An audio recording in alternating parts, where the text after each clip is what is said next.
야곱은 가혹하게 하거나 엄격하게 함으로써 그들의 분노를 격발시키는 일을 조심스럽게 피했다. 그는 깊은 애정을 가지고 자녀들에 대한 자기의 염려를 말해주고 그들에게 자기의 백발을 존중하여 자기의 이름을 욕되게 하지 않도록 애원했으며 무엇보다도 하나님의 법을 무시함으로 그분을 욕되게 하지 않도록 그들에게 간청하였다. 그들의 악행이 알려진 것을 부끄럽게 여긴 야곱의 아들들은 회개하는 것처럼 보였다. 그러나 그들은 그들의 진정한 감정을 감추었을 뿐이었다. 실제로는 이 같은 폭로로 인하여 그들의 감정은 더욱 날카롭게 되었다.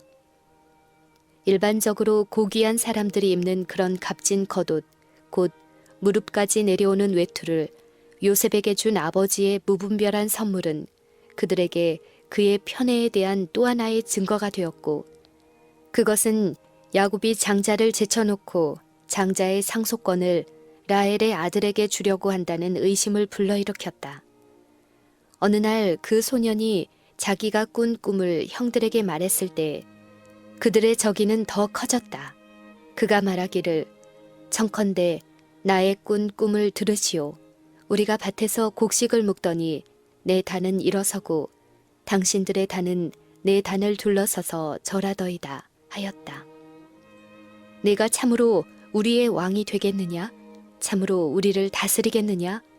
하고 그의 형제들은 질투에 찬 분노로 소리질렀다. 얼마 후에 그는 이와 비슷한 또 하나의 꿈을 꾸고 해와 달과 11별이 내게 절하더이다 라고 말했다.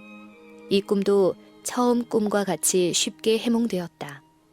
함께 있던 아버지는 너의 꾼 꿈이 무엇이냐? 나와 내 모와 내 형제들이 참으로 가서 땅에 엎드려 내게 절하겠느냐고 꾸짖었다. 표면상으로는 그의 말이 엄한 책망이었음에도 불구하고 야곱은 주께서 요셉에게 장래를 계시하시고 계시다는 것을 믿었다. 요셉이 형제들 앞에 섰을 때 그의 아름다운 용모는 주의 영의 임재로 말미암아 환하게 빛났으므로 그들은 요셉을 찬탄하지 않을 수 없었다. 그러나 그들은 악한 길을 단념하지 않고 그들의 죄를 책망한 요셉의 결백을 미워하였다. 그들의 마음속에 가인을 움직인 동일한 정신이 불타오르고 있었다. 요셉의 형제들은 양떼들이 먹을 목초를 얻기 위하여 이곳 저곳으로 옮겨 다니지 않을 수 없었으며 때때로 그들은 여러 달 동안 집을 떠나 있어야 했다. 앞에 말한 그런 사정으로 인하여 그들은 그들의 아버지가 일찍이 세겜에 사놓은 땅으로 갔다. 여러 날이 지났으나 그들로부터 아무 소식이 없자 그들이 전에 세겜 사람들에게 행한 잔인한 짓으로 인하여 야곱은 저들의 안전에 대하여 염려하기 시작하였다.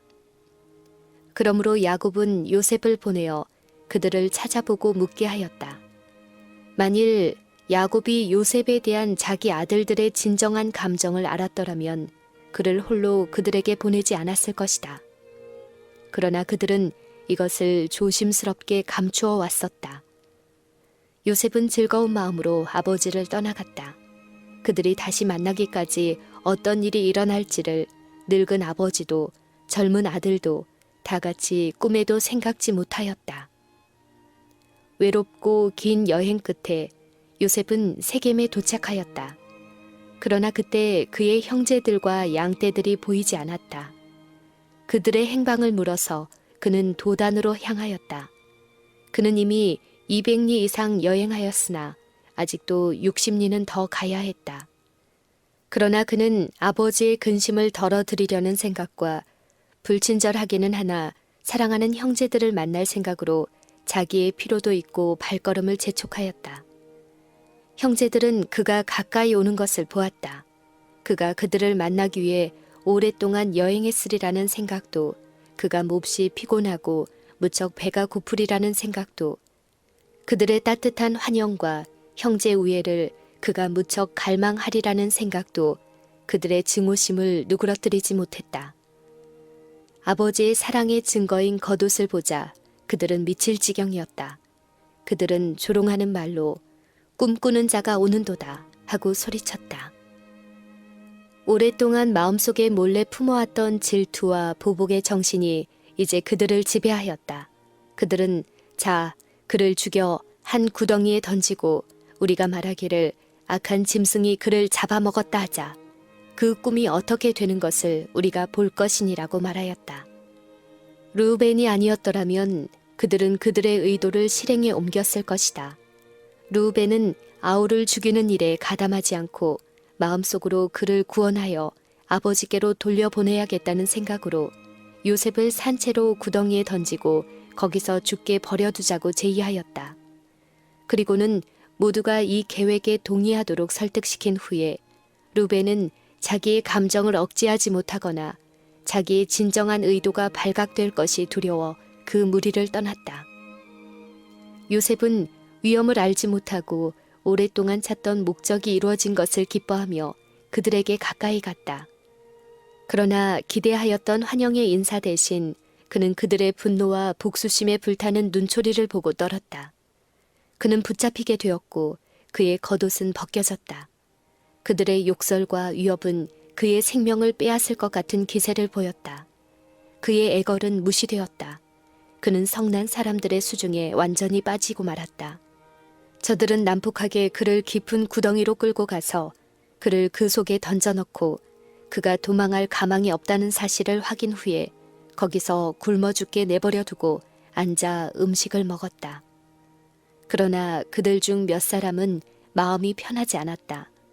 그들은 복수에서 기대했던 만족감을 느끼지 못했다. 얼마 후 한때의 여행자들이 가까이 오고 있는 것이 보였다.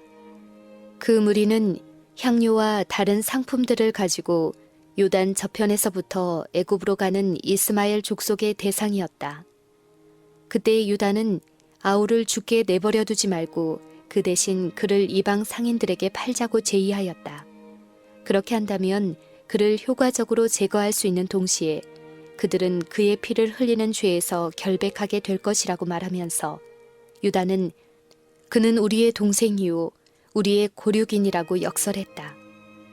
이 제안에 모두가 찬성하여 요셉을 급히 구덩이에서 끌어올렸다. 요셉이 상인들을 보았을 때 무서운 미래가 번개처럼 그를 스쳐갔다.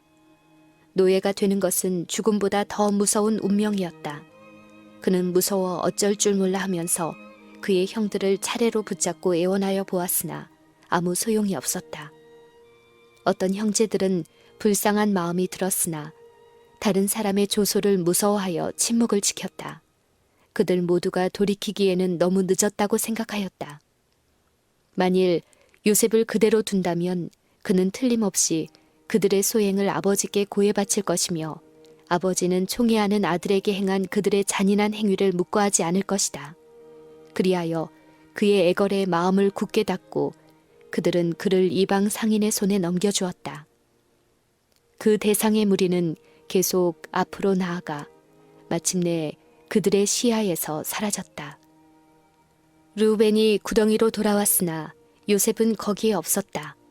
놀라움과 자책으로 그는 옷을 찢고 그의 형제들을 찾아가 아이가 없도다. 나는 어디로 갈까 하고 외쳤다. 요셉이 당할 운명과 그를 다시 되찾을 수 없다는 것을 알고 르우벤은 남은 사람들과 연합하여 그들의 죄를 감추기로 하였다. 염소 새끼를 죽여 그 피에 요셉의 채색 옷을 적셔서 그것을 그들의 아버지에게 가져가 말하기를 우리가 들에서 그것을 주었는데 이것이 우리 동생의 옷인지 염려한다고 하였다. 그들은 아버지의 아들의 옷인가 아닌가 보소서 하고 말하였다.